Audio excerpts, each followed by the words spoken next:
This is the island that I was talking about. It's a day trip. You go out on this boat. He has the only license in the United States to land people on seabird nesting island during nesting season. That's March 15th through August 15th. The rest of them are protected, and you're not allowed to put your kayak on there to sit on the beach, anything.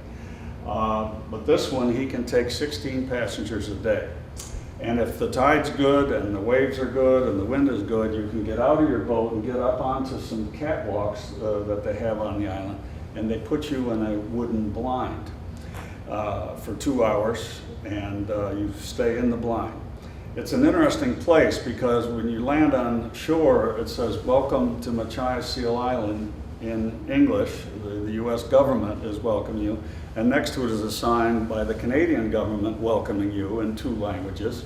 There's a dispute as to who owns this island. It's right on the border by Grand Manan.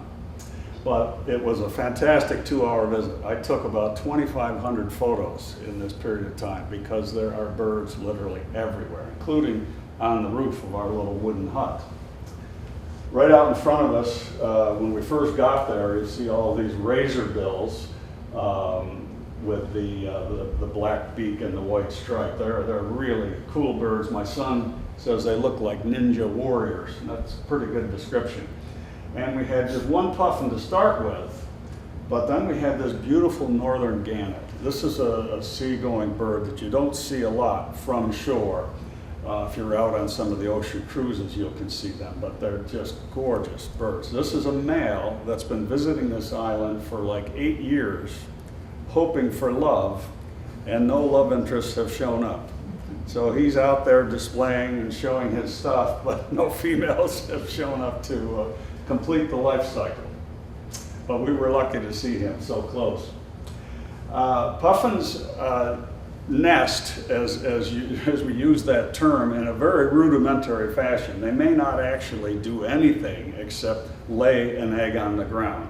This one's got a little bit of nesting material, but as bird's nest goes, it's not much. And normally it's in a rabbit burrow or a little hole down among the rocks, trying to get protection from gulls and other overhead predators. But this is one hell of an egg. The egg weighs 20% of the female's body weight. That would be the equivalent of you ladies giving birth to a 30-pound baby. I don't think any of you would volunteer for that. So you can imagine how much effort, energy the female puts into producing this egg. And then, of course, both parents are heavily engaged in trying to protect the egg and then the chick once it's born.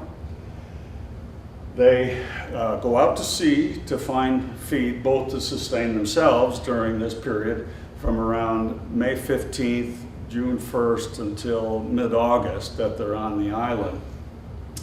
And ideally they would find fish next to the island. But unfortunately, with overfishing, pollution, and other issues in our oceans, sometimes they have to go 30, 50, even 100 miles to find food.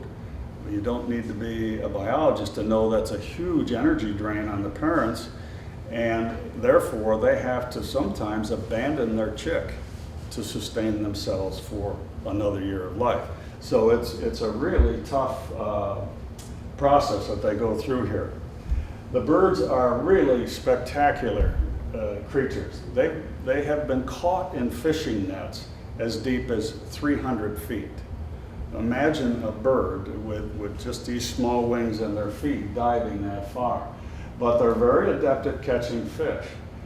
They can swallow underwater, but normally what they do is keep their catch in their beak, as this one on the left has, and fly back to the nest to feed their baby. And they're fairly particular about the species that they'll eat and the size. A 2 to 4 inch minnow is what they have in mind. If it's too big, the chick can't eat it, and if it's the wrong species, some of them can actually do damage to the chick if they have the wrong pH balance, for instance. They're just fantastic creatures to be around. I mean, we literally had birds walking on the rocks and flying right in front of us. You could almost reach out and touch them. We had razor breeding right here on the rock next to us. As I said, they were walking on the roof. It was really a great afternoon. We had perfect weather, as you can see from the photographs. We were extremely lucky to see these birds up close and comfortable.